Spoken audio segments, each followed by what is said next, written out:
There is a sport many do not know, a competition of wills so fierce only a few can survive its bestial rage.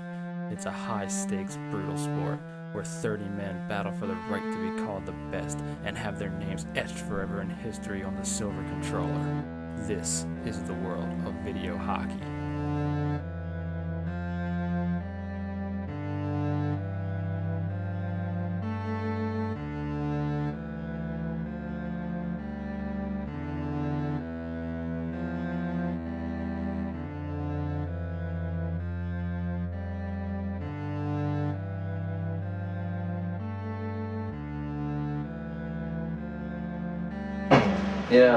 People are often shocked when they hear that I'm a professional hockey player. They tell me they've never seen me on television before.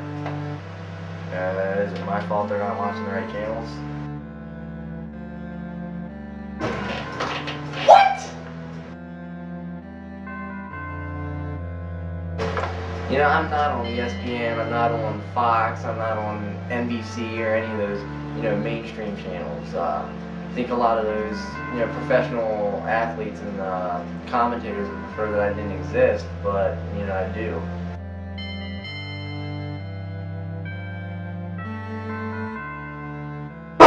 There it was.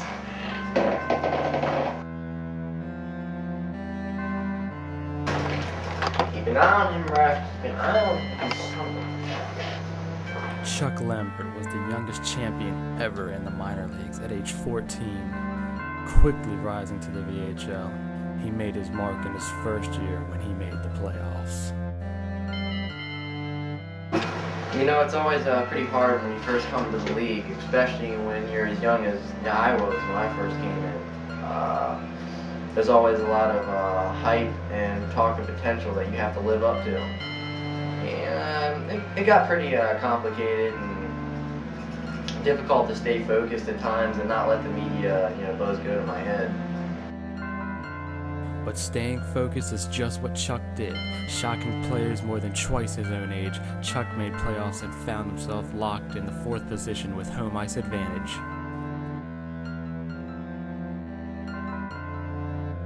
Making playoffs in my first year was a huge thrill for me. I was playing against guys that I had watched and, even idolized as a child myself. Guys like Milton Murphy, Jilks, T-Bone, Brickhouse Brown. These guys are seasoned pros. Some of them are even record holders. And I just felt pretty honored to be in there with these guys. But Chuck's Cinderella glory story was short-lived.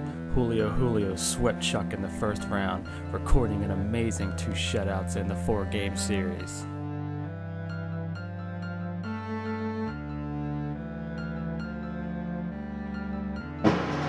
It was tough that whole year. I was having a dream season, and within a matter of 4 games, it all meant nothing. Julio just came out strong. He played great defense, forced my guys to take a lot of blue line shots, and I just couldn't really get anything started on him. But Chuck's first round defeat did not affect his game for the season to come. He stormed the league with 49 wins and finished with an amazing sophomore 106 points and a 2nd place position in the Eastern Conference. Rookie phenomenon West Coast stormed into the league and seemed to be a man playing among boys.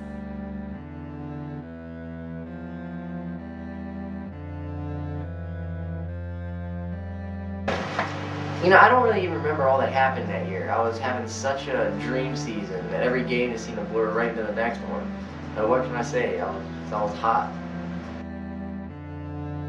Led by top scorer West Coast, Chuck ran to a 49, 25, and 8 record. The playoffs would seem a breeze, but tragedy struck in the first round.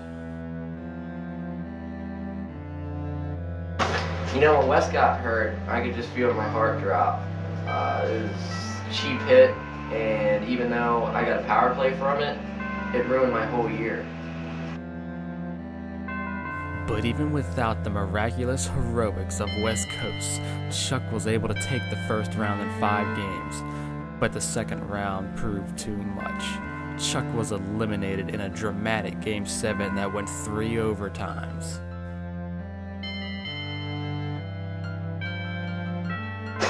I can't help but wonder what would happen had Wes stayed healthy and been on our roster in the playoffs. I think I need to concentrate on the years ahead of me and really push hard with my team and hope for the best.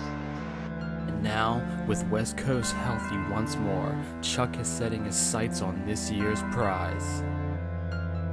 I really think I need to put the past behind me and just concentrate on the year ahead of me. I feel a lot more confident, and now that I have my new personal trainer Lonnie by my side, I'm going to go all the way.